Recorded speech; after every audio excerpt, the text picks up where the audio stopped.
Greetings, Davil. How are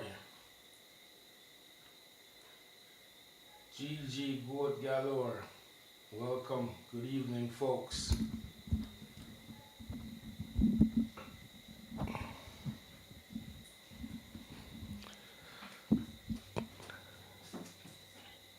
Hope everyone's doing well.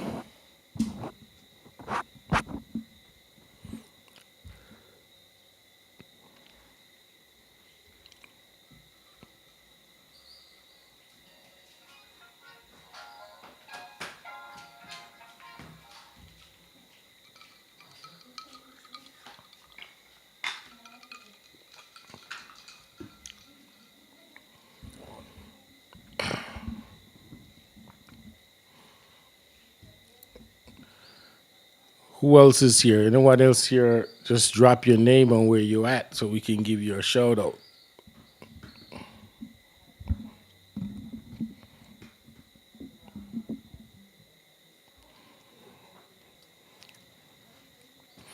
And remember to share the link.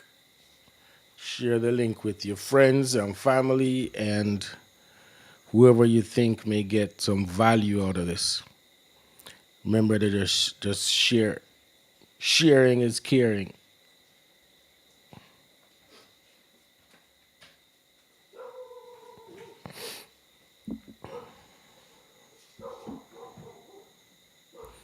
Davil says he's giving thanks for the rain. Yeah, we needed that rain. You know, our pastures look much better now than it did a month ago. It looks really good. You know, we give thanks for all that rain. I hope it's not too much rain in some places where it creates damage, but over our side here, we give thanks. Mr. One Magnificent, welcome. Javian, welcome. Greetings in the name of the Most High. God, Cha Rastafari. Every time I do that, Trudy laugh at me.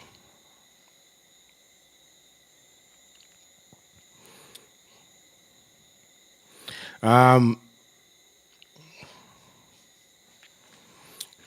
we'll just wait for a couple more minutes before we get into it.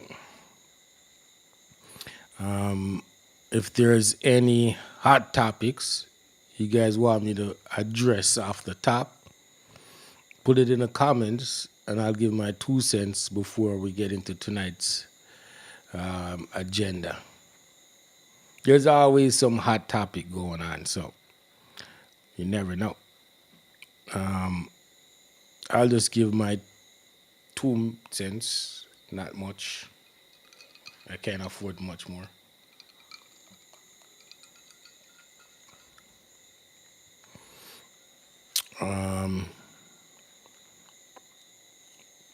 It looks like that may be it for the night.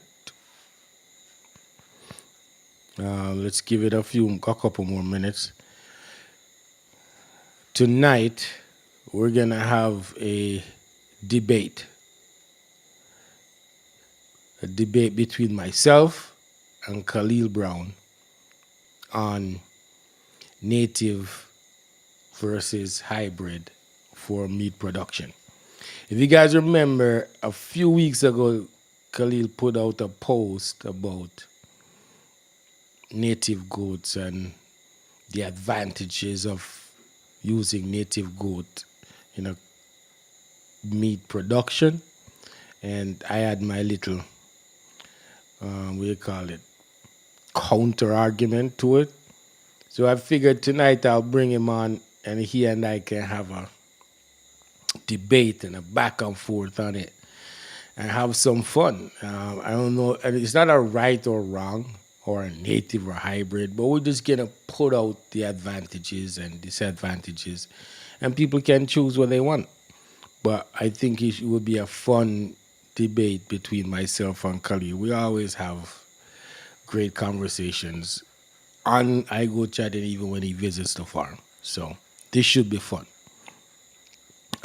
Without further ado, I'll introduce Mr. Khalil. Yo, Khalil, Hey, what's up, Ray? you are the big man. I'm not here, yo. Repeat. You are the big man. I'm on me at the small man. You are the big man, Gretchen. You are the The only big thing man. I still get big on my belly. But that's still, but me have, you have a good friend when see a video what there that say, hold on, Khalil I live big life. I put on a little bit. Got a little bit of weight, old age. Yeah.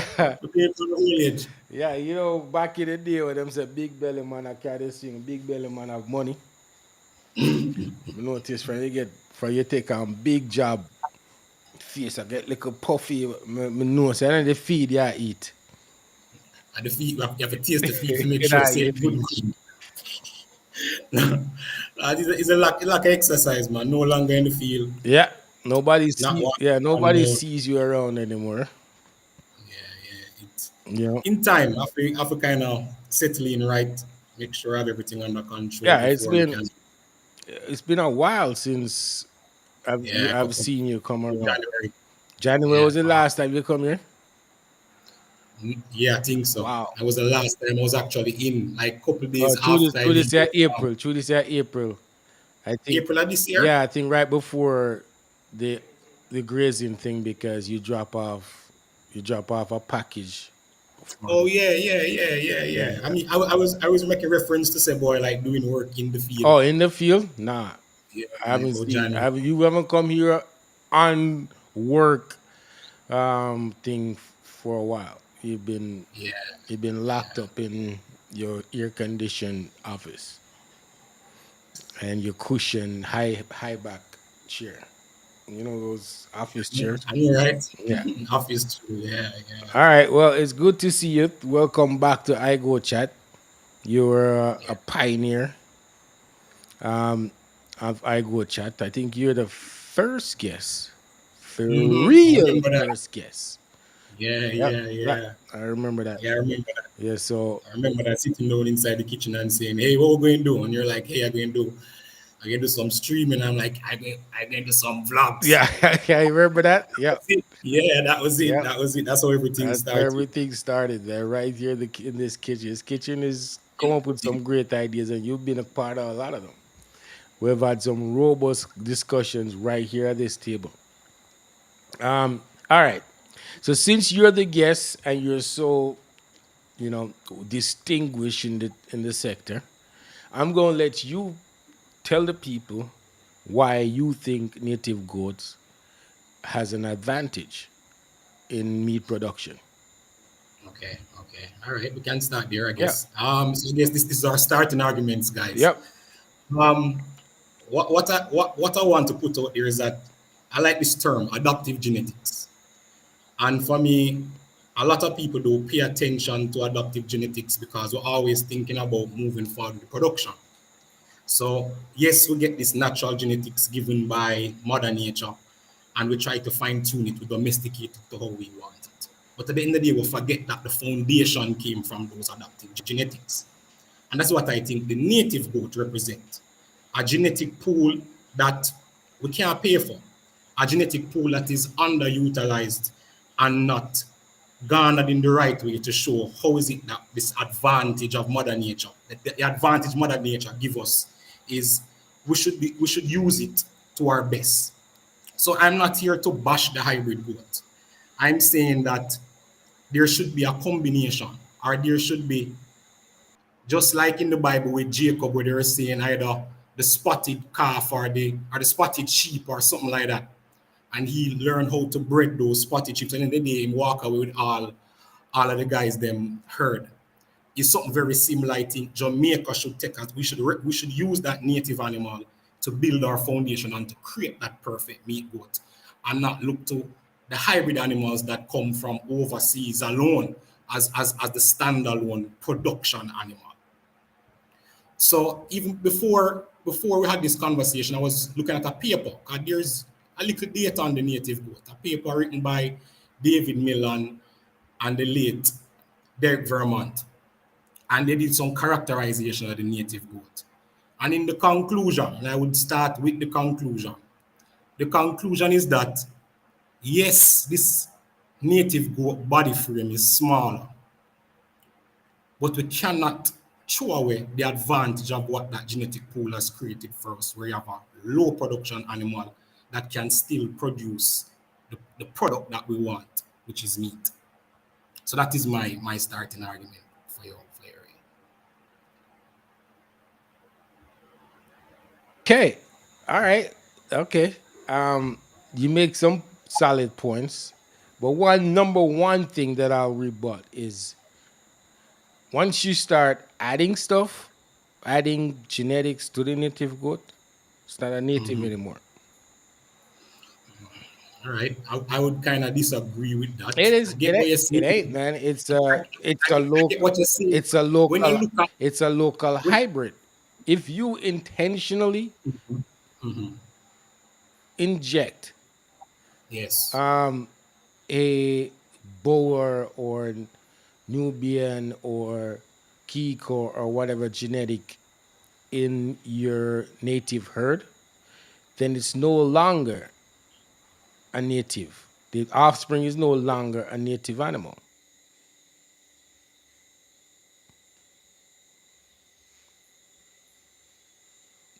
Hello? Can you guys hear me? Can you guys hear me? Give me a thumbs up if you can hear me. It looks like I lost Khalil. Let's give him a couple minutes. I don't want to do my big argument, and if he's not on,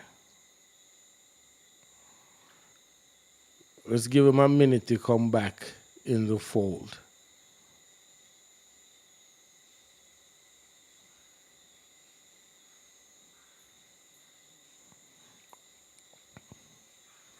So yeah, it looked like he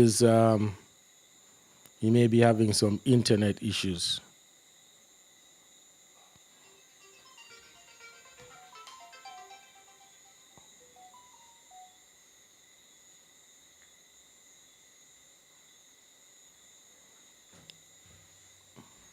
Let's give him a couple minutes to come back in. I'll see when he gets back in the green room. So I will add him. But my point that I was making is it's not a native goat anymore. If if you um if you inject a board genetics, Nubian or even Kiko genetics in there, if it happens in the wild and evolve accordingly, natural nature select and the fittest of the fittest survive, then of course you don't have a choice. But that's how the native goat was developed in Jamaica. It's natural selection, natural survival.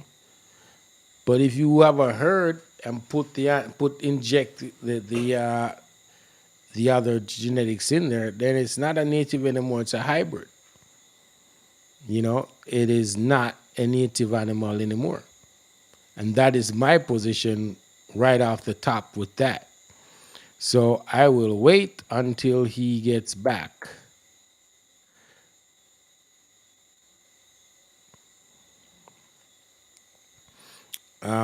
Let's see.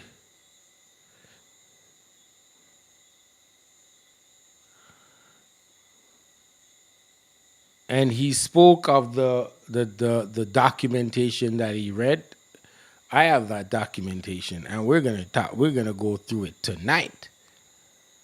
We're gonna go through it, or at least speak about the summary of this research that they did.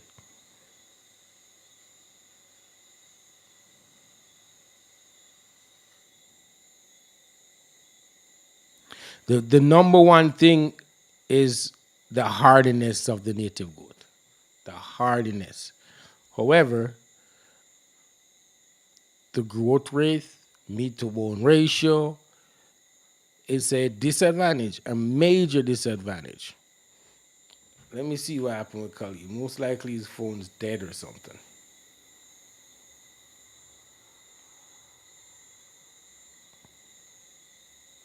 Let me see if I can call him. Or he doesn't have any power.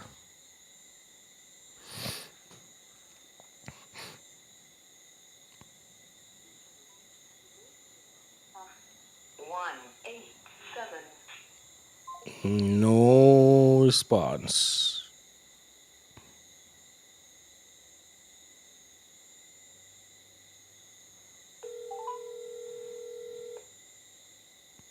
Give us a minute. Let me see if I can. Yes, sir. You lose power. That's what I thought.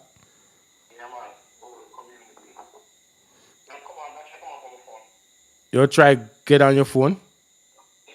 Okay, all right. Yeah. Okay, all right, cool. Yeah. So I thought. Welcome to Jamaica. Okay, let me see if I can address some of these comments. Um, Howard says, good point, Ray, but are you improving the native or the hybrid to function optimally in this environment? Food for thought. Well, the discussion and debate we're about to have tonight is native as they are, native goats as they are. What are the advantages in a meat production operation? Is there any advantage? Yes, they are. Hardiness. Um, I think that's it as far as I'm concerned.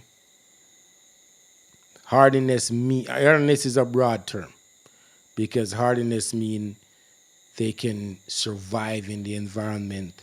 They convert the natural forage around them. They have a faster conversion rate, right? So, but outside of that, even them converting it, surviving on less, but they don't give you more meat. And they take longer to get to the quote unquote market weight. It take too long for it to be a viable meat operation. Nobody don't want to wait a year and a half for a goat to get to a decent weight. It's not viable as far as I'm concerned. We'll see if Khalil comes back. All right. Um, the taste of the meat. Main advantage is the preference in regards to the taste of the meat. Okay. Let me give my 2 cents on the taste of the meat. The reason it's so distinct is because these goats are mature goats and them already start wet up themselves. And once them start wet up themselves and go through a few breeding cycles, you can get that smell out. And once you process it, it just end up being there. If you do the same with a mature Nubian or a mature Boer or a mature hybrid, you will get that smell. I'm telling you that facts because we've done it.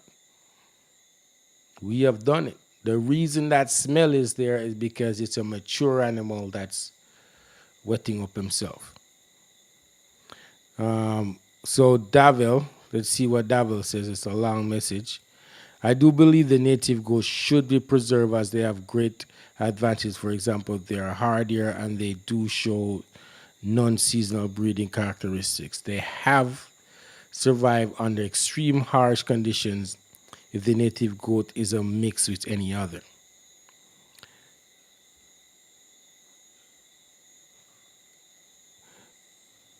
Mixed with any other goat, it's classified as a native, but soon But soon I do believe we will have graded goat as our native animal, as they will build those resistance, hence graded will take the place of the native. I strongly believe that we should preserve the native goat. I think there's a place for all of these different breeder goats. Native goat, if you want the goat for a hobby, or you know how as a youth, my we had like 8 or 12 native goat get processed, birthday, Christmas, all them things. That works. But if you're doing a real goat meat operation, the native goat is not gonna work. Definitely not gonna work, because of how long it takes to get them to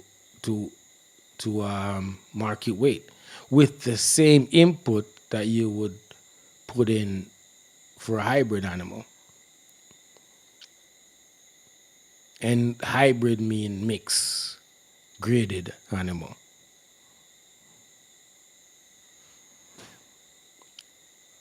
The taste, I don't know if it tastes any different. Because here's the thing: if you're processing animals, goats for meat, and you want to sell really good goat meat, you want to process it 8 months under a year for have good tender goat meat, right? But if you want to deliver what Jamaicans are used to, then you have to wait till a goat get to year and a half, 2 years, when he start when he becomes mature enough to start peep at himself and wet up himself. Then you get that smell, and that smell goes into the meat when you process it, and it becomes a combo of whatever that the natives are so popular for. But you can't wait. If you want to deliver good meat, you can't wait a year and a half for a goat to get to market weight. We still don't have Khalil. Khalil lost power, and he was trying to get on via his phone, but it doesn't look like that's happening. So it looked like I'm on my own, unless somebody out here wants to jump on and take Khalil's place. I don't know who was watching wants to jump on and take Khalil's place. I can share the link to become a guest if you so please.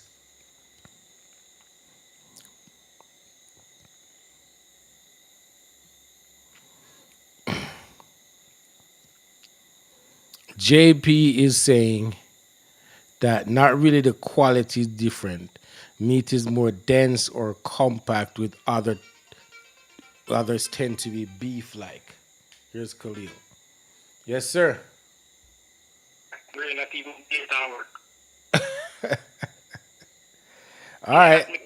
You know, message. So, give me a few. I mean, Yeah, we're here. come on, all right. All right, cool.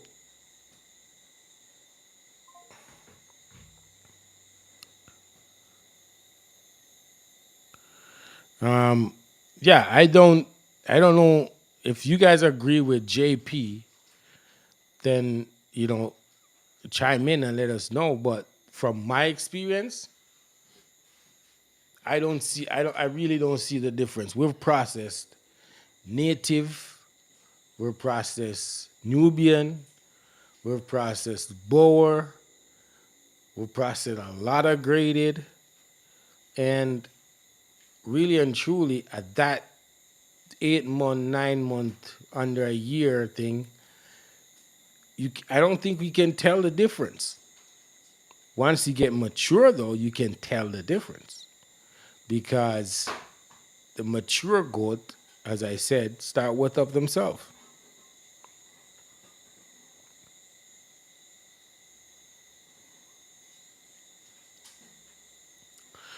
Here's one of the reasons why we do iGoat chat and why we started it. See, Dane Campbell. Says, I'm in Canada, migrated here just seeing you guys on YouTube. I was encouraged, so I started to build a goat house. One problem I run into as far people offloading animals that is considered not good. Are we talking about prairie larceny? Oh, offloading animals that's oh, I get it. I, I don't know if I want to get into that tonight. It's like an initiation thing they do with new farmers. Nobody wants to. Well, I wouldn't say nobody, but they tend to take advantage of newcomers, of new farmers who are starting out. I've been through it. Many people have been through it. You know what I mean? They take advantage of you. They give you a six for a nine. So, you know, all I can tell you, Dane, is find yourself reputable people to surround you and mentor you, and just don't randomly go out and buy goats. All right, let's go back to the topic. Um, Up Top Farm says native goat kid them survive. Well, you don't have to vaccinate them. They take less medication because they're hardier, they're tougher, they're more used to the environment. You know what I mean?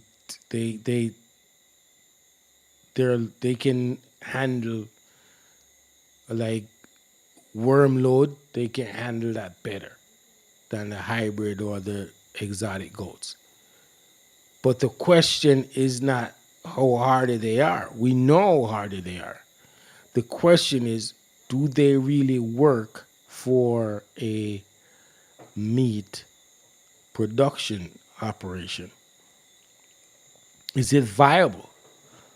How many native goats do you really need to have in order to have a profitable business?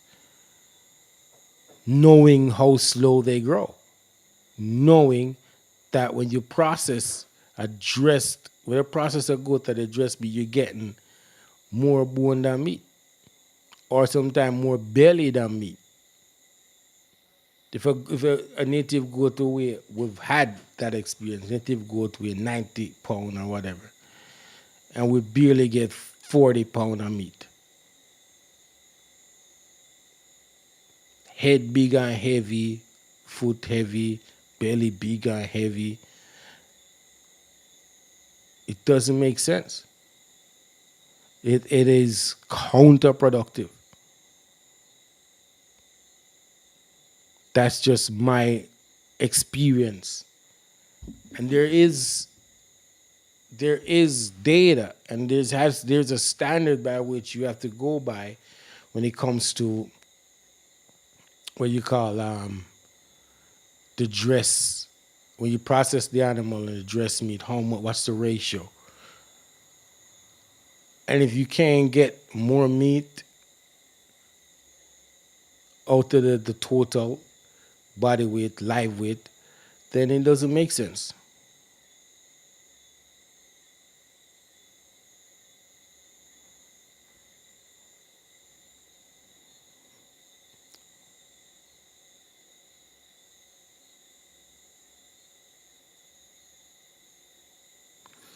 Um, so here's another comment from JP. I guess he's advising Dane best to buy goats when a farm is selling and go and pick the best. Person won't be keeping the best and selling the worst. I'm one person, I tell you right now, if I'm in the process of, like, if I have a group of kids and I need replacement does, I'm keeping the best ones. I'll put it out there in the public right now. I am keeping the best ones. I cannot sell the best ones and expect my operation to succeed. And if you talk to any reputable breeder or anybody, like, they keep the best ones because that's what makes their system great. That's what makes them good.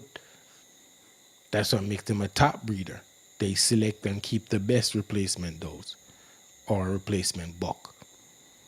You can't sell the best all the time. Then you end up with subpar animals. So people need to understand that. Um,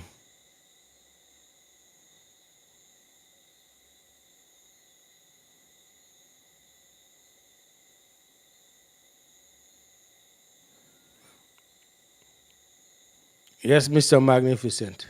If you're in Khalil's area, I guess he lost power. He hasn't been back. But yeah, I was saying if you add any genetics to the native, it's not native anymore. It's a hybrid animal, unless it naturally happens out in the wild and evolve as such. You can be native and add genetics to it and it remain native. And somebody suggests that graded may end up being Jamaica native goat eventually, but maybe it's evolution. Maybe it's what is meant to happen. I don't know.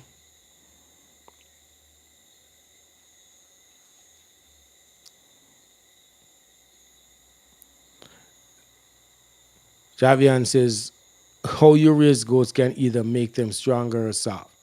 Too much pampering deny the ability to build a natural resistance. A little stress is shown in studies to build overall resistance and longevity. That is true. That is true. When when our goats are out there in the pasture and rain start fall, first thing I do is look at the weather map or whatever weather app and say, oh, how long this rain's gonna fall. If it says it's gonna fall for about an hour and then whatever, then they stay out there. If it says it's gonna fall for the rest of the day, then I bring them in because it don't make no sense. They're just gonna stand there. But liquor rain not kill them. Them need to get wet. You know.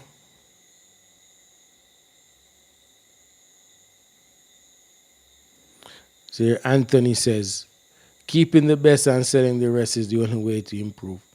Yep. And people need to understand it.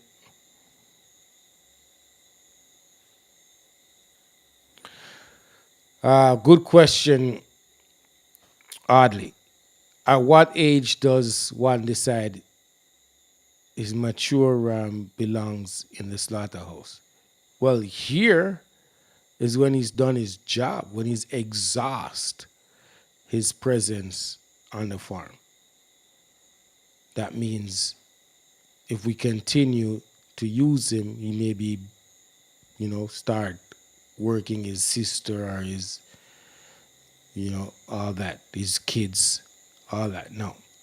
So when the ram, this is my personal opinion, when the ram exhausts himself on the farm, meaning he's been used so long and so often that there's a good chance inbreeding may be taking place, he needs to go. In some well fine-tuned operation like the farm we visited in Canada, they change their herd sire every year. Every year. Every year they're shopping for a new buck and selling the one they had. So that's like rapid improvements for them. And they don't have to worry about them breeding.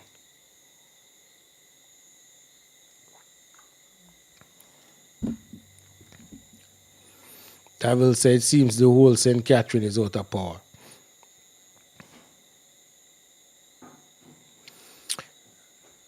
That's unfortunate because we're going to have an amazing show tonight with Khalil. We're going to dig into some things. But I guess I'll have to take a rain check, you know, because I think it's a debate that would have been fun to have. And I think you guys would have got some value out of it. Because, for myself, I only talk about my experiences or factual documentation that I've reviewed. And Khalid is a wealth of knowledge as he already referenced a document that I have when what they did a research on the native goat, characterization of the native goat, David Miller and Derek Vermont, livestock research and improvement research and development division, Bodles. Yeah, and they wrote a whole document on the native goat, research and published the document. It's very interesting. Um, Coil Heron, if I pronounce that right, he says, I specialize in graded goat, however, I buy and sell native goats. From this, I have experienced mature goats with kids at 2 months take ram numerous times. So I think that's another advantage as they procreate at a faster rate. And so over a period of time, they can sustain a quite decent meat market at a lower cost of production.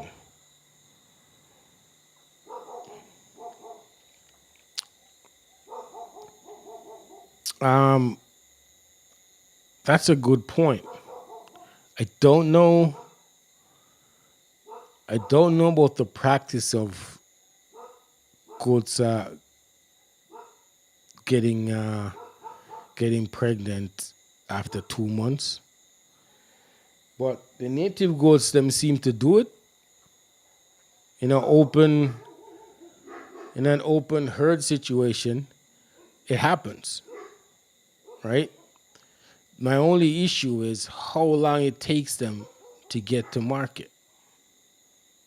That's my only issue. My main issue is how long a, I don't know if you can use the word, pure native goat take to get to market, you know? And if you let them go, like you have 50 acres and you let go your natives and let them do their thing, they'll constantly breed and all of that. However, it takes so long for them to get to market weight that in a real commercial operation, you need hundreds and thousands of them to be able to meet your demand.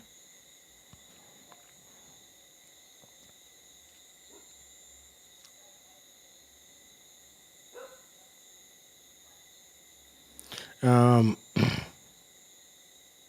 this gentleman, Flash Media, says he's new and he wants to know how do I go about mixing with high quality goats.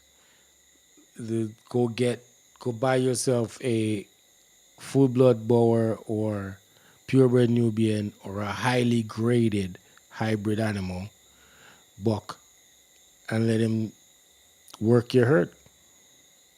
And that's how you mix it. That's how you start getting hybrid animals in your herd and you get more meat to bone ratio and you get faster growing kids. That's how you do it.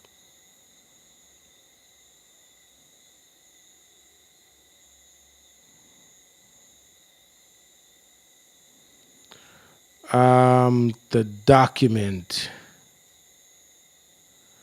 Maybe um, I'm gonna see if I can maybe can post it.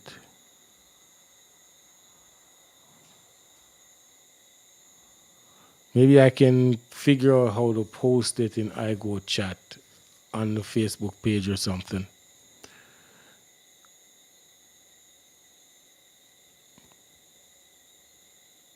And Mr. One Magnificent asking about the native document and how.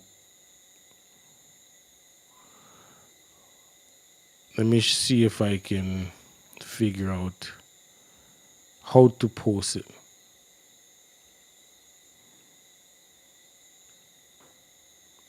This is what it looks like.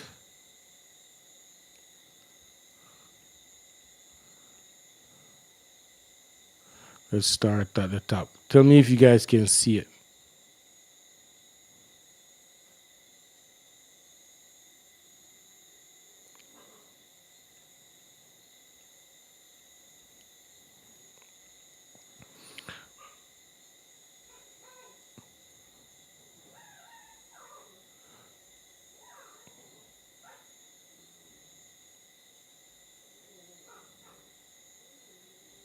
I know you guys are reading it.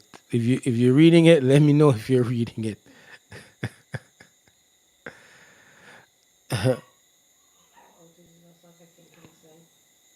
Wow.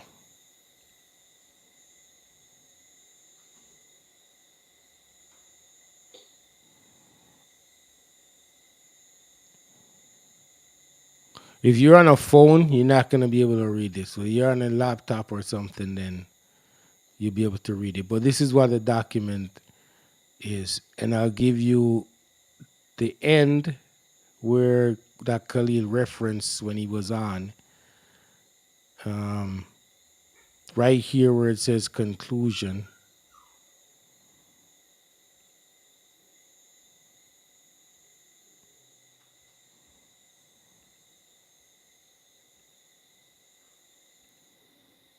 Right here where it says conclusion. The native goat, although small in comparison to the exotic breeds, have their place in contributing to the genetic pool because of their hardiness and ability to survive and produce under low input conditions. Steps need to be taken to ensure that as a genetic resource they are conserved. Further analysis of the data need to be done, but due to time constraints and the heavy demand on the biometrician, it was not possible at this time.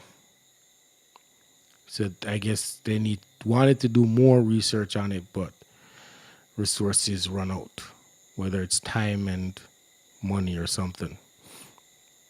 But yeah, but it's a really interesting document. Hmm?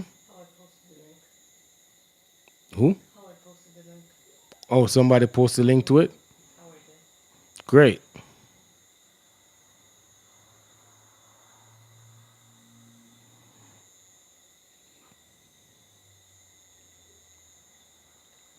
There you go.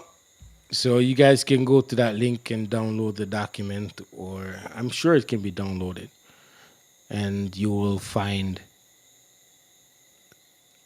a lot of information on the native goat. This was done in 1996. Sure, the native goat has evolved quite a bit since. You don't see a lot of them on the street anymore.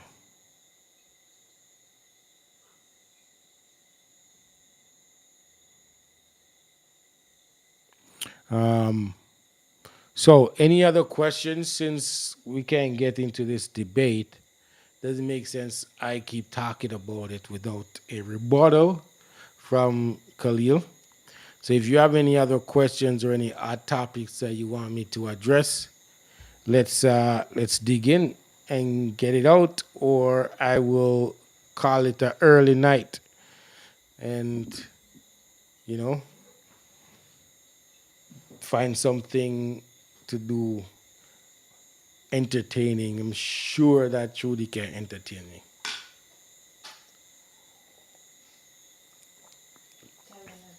Hmm? Who has a comment? Where is it? Okay, Javian says, if you have a meter, it's always good to try and have different breeds in the herd. Native should definitely be part of such operation.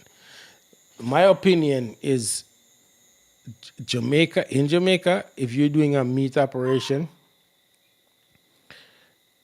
the ideal meat goat in Jamaica is a hybrid with native as its foundation. To me, that's my opinion. Because you get the hardiness, you get that feed conversion rate from the native, and for some reason, natives are so conditioned to the environment and they pass it on. So to me, an amazing hybrid meat herd, Jamaican hybrid. You know what I mean? You know, like how in Jamaica you have mix up people. You know what I mean? Just like that. You know what I mean? And it will work because you get the hardiness and you get the growth rate and you get the conversion rate, and you can it can work on the less input than if you're dealing with purebred, full blood, etc. So when the conversation about meat, goat, and all them things, we already have good meat goat in Jamaica. I think this is my humble opinion. Seeing we have we have them and we have the know-how to create them. Graded goats they're everywhere right now, and they're affordable compared to the purebred, full blood, and all of them. So if you're in meat, just get hundreds of hybrid graded goats. Oh, yep, yep. That's what I say. That's true.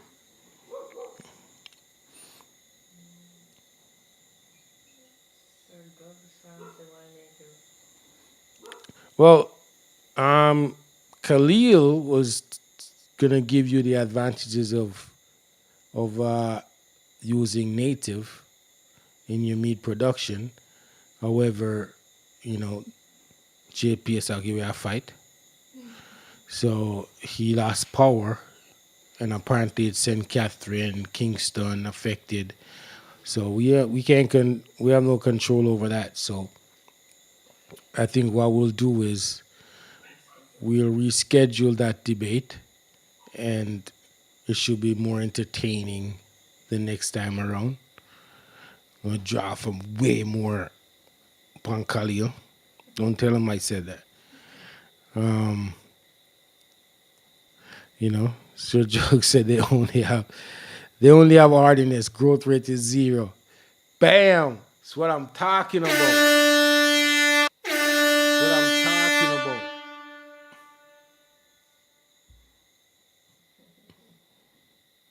I don't know, Connor. Connor, we already had that earlier. I don't know if the meat is tastier. I think most of the native goats we eat when we go at dance and dead yard are mature goats that peep you up themselves. Hmm? Hmm? Oh, you eat the horn? Is that the horn? Guys hear it? Okay, yeah.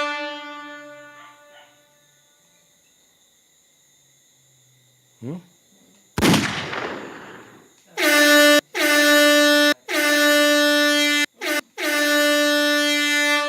Um, so yeah, I don't know if the meat is much tastier. Well, I assume that there's got to be some difference in the meat, slight difference. However, I don't think it's that much of a difference for us to say, oh, that's Boer goat, that's Nubian, that's native. I think the distinct difference is the fact that we always been processing mature native ram goat. And you know, it's a native ram goat kind of way more potent with for them thing, and it's in the skin, it's in everything. So when you process it, you can't escape it. But if they get processed less than a year, 8 months, you won't get that smell, and you won't have that potent, distinct distinctiveness about the meat.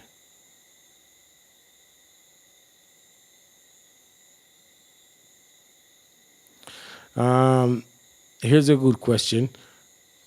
Richard wants to know what's my opinion to promote Kiko with our native instead of Boer, since I think Kiko has similar traits. So some research have shown that Kiko has more meat to bone ratio, hence why they're considered a better meat animal based on the fact that they're hardier than boars. Now, will Kiko survive in Jamaica? They should, based on the similarities with the native. All we got to do is try it. The government imported some Kiko here, so we will see. Let's see if they sustain a Kiko herd that they can disperse to local farmers and see how it works. That would be the ideal thing to do, is to keep the Kiko herd and build on it and see how it works, and don't just mix it up. You can you can you can't really measure their performance if you mix it. You get what I'm saying? Because you don't know what the pure genetics of the animal is doing. If you mix it, you got to keep it pure, and then you can tell if they're thriving or if they just can't manage in the tropics here.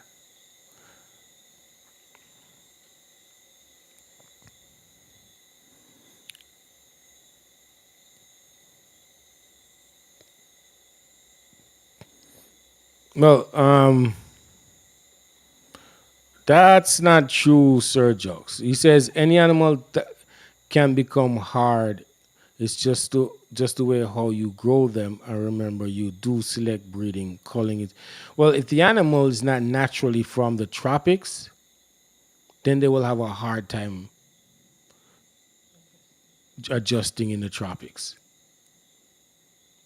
It's just simple. If an animal is naturally with a lot of coating and all that stuff, then it's just too hot for them, and they won't thrive.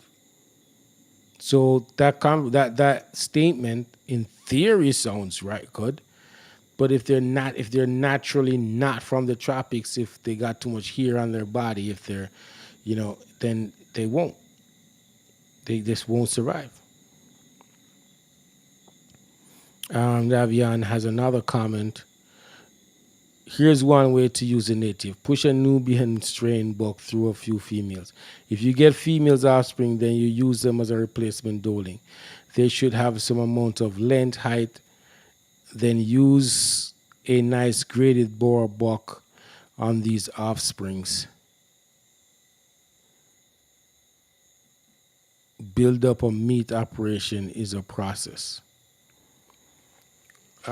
Yeah, it will take you a while, but um, commitment, if you're committed to it, then it will happen. You know what I mean? Or you could do what Damian Crawford did, just go buy a commercial herd. Yeah, but you could buy 20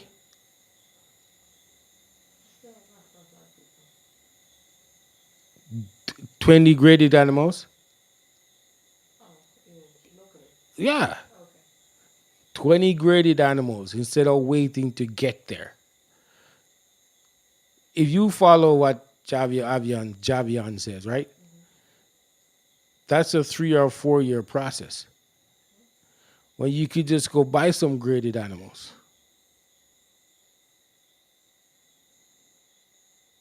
Well, I always think that if you get into business, then you must have some money to get into business. But if you're starting from the ground up, as a 20-year-old or 25-year-old, and say, yo, this is what I'm going to build up my thing, then there you go. You know what I mean? I believe every meat coat operator should spend quality time to develop a herd that produces the most meat, as meat will be your priority. Also, if you need milk, it is the same. You go for animal that produce the most milk to gain the most profit. Yeah, facts. It is what it is. If that's what you're into, put your focus into building an operation that gives you that result. Don't follow Cab Ranch and start with graded goat, but you want milk. It makes no sense. me tell you, don't follow them. Them want milk and listen to people and go buy a whole of graded goat. And look on them now. Them still have to go back and go buy milk goat. Just a strip my drink, man. What is about them? But you learn, right? You learn and you move on. And I'm telling people based on our experience and our mistakes, if it's what you really want to do in your gut, start there. Start building it from there because it will take you longer if you try to do something else and say you'll get there eventually. Now, it is a process and you build on it. And while you're building and making mistakes, you're gaining invaluable knowledge, especially about your own operation. And that's what matters. It's the knowledge you learn or gain from doing it. Yeah, there you go. It's a learning process. There you go. And there's no better learning process than your own experience, your own mistakes, your own failures and success. So if you're really going into meat and you've come up with a formula or a process that you think's gonna get you there in 3 years or 5 years, execute it. Stick to it and execute. If you strongly believe it will work, just continue at it. Record keeping. Write out your whole plan. Trudy over there, so the producer tell me what to say. Yeah, she said write out the whole plan. Write it out and follow it step by step. If you believe, like Avian says, start with your native, add a Nubian, then add a Boer. Write it out and how long it's gonna take you. Write it out and follow and say, yo, by next year I should have some offsprings from the native that I can put to the Boer. Like, just plan it out, write it out, and execute it accordingly. And record the data show that the offspring is growing faster than the ones before. So you know you're making progress. You're getting more meat to bone ratio. You know what I mean? When you process it, the dress weight is more. That's data to know you're going in the right direction. Because at the end of the day, you want to sell more meat. You want to sell quality meat. You want your customers to say, yo, that's the best curry goat me ever have or make. Or way you do it, the way you do your goat, then why it tastes so good. That's what you want. You know what I'm saying? So stick to your plan.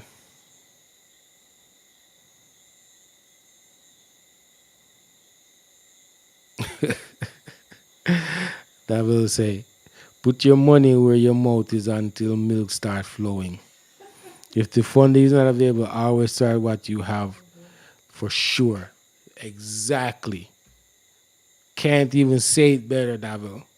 That's what we did the last I got you. I think we did on that. If you want to get to meet things, start with where you have. You know what I mean?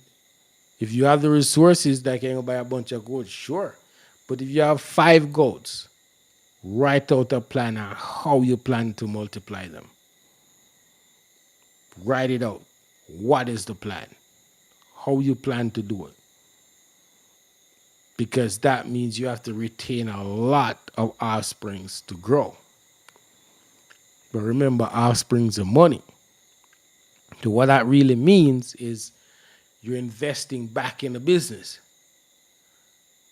Like, your offsprings is your revenue. And if you're taking half your revenue from the business and put it right back in the business, that's investing back in the business. So, and if you can put a dollar value on each of those animals, say you get 10 offsprings and a dollar value of $50,000 for one of those dolings that you're gonna put back in your system, You could have sell them for $50,000. So that's what, 500,000. Hmm? Yeah, that's what we call a bioasset that you're acquiring for your business. So I'm saying, don't worry, I'm not that smart. We learned that from this week from a some international accountants. So I'm not that. We're not. I'm not that smart. And somebody told us that. Oh, you got bioassets. That's what we call bioassets. I'm like, yeah, we got bioassets. I know. The things you learn when you try to make your business work. You learn these things and you're like, are we spending so much time learning these things and less time out there? Yeah, we're doing both. Yeah, so as I said, if you put animals back into your system, retain them, like you're investing in your business, you're growing your business, and there's a money, there's a value to that, like see, like cash value to it. So don't feel like say you're not really putting in. If you're retaining animals, you're putting in a lot. You're putting in a lot. Put a dollar value on it. You're like, oh, I just put in 500,000. I just put in $1 million in my business. A man say, oh, you did. Where you get $1 million from? Well, you know what I mean. I like 50 goats born on the farm, and I kept some of them. Um, what else? Hmm? Who's that? Richard Green. Richard wants to know what is a graded goat. In Jamaica, a graded goat is a hybrid animal, a mixture of, yeah, typically it's a mixture of native, Nubian, and Boers in Jamaica. Or it could be just a mixture too, whether it's native and Boer, or native and Nubian, or Nubian and Boer. Basically, it's just um, not full blood, not purebred. It's mixed.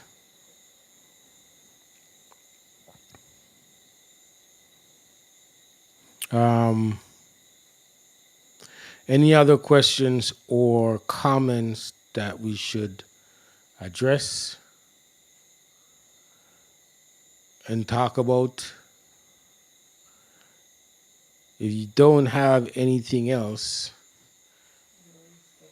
we can call it an early night and we will reschedule Khalil for another time. Next week, we're going to have a discussion on predial larceny and what the predial larceny unit is doing these days to help us farmers. What new initiatives they have, what new programs they're running. We're going to have, his name is Omar Pascal, Superintendent Omar Pascal, on next week. And he's going to give us the rundown on what they're doing in the predial larceny unit and give us advice on security, what is legal, what's not legal. And I'm sure we're going to get into permits and all that. So, should be a good show. And I will give you guys um, news on when Khalil's coming for the rain check. Because I'm looking forward to that because, man, I got to beat him up. All right, guys. See you guys next week. And hopefully it's a great discussion next week on predial larceny. And thank you guys for being here. Thanks for being a part of iGoat chat. And Big up to all the regulars. We had some new people here tonight, and we want to thank you guys for joining us. You could have been somewhere else, but you choose to be with us. And hopefully, we give you some value, and hopefully, you learn something from us as a group, as a family. And we have some knowledgeable people in iGoat chat, and some very, like, what they call it, interactive people that are willing to share information and jump in and even correct me when I'm way off base on some things. Once we jump in and say, "Oh, you're wrong, Ray, you're wrong," and we appreciate that. All right, so we'll see you guys next week, and have a great rest of your weekend. Peace, and we're out.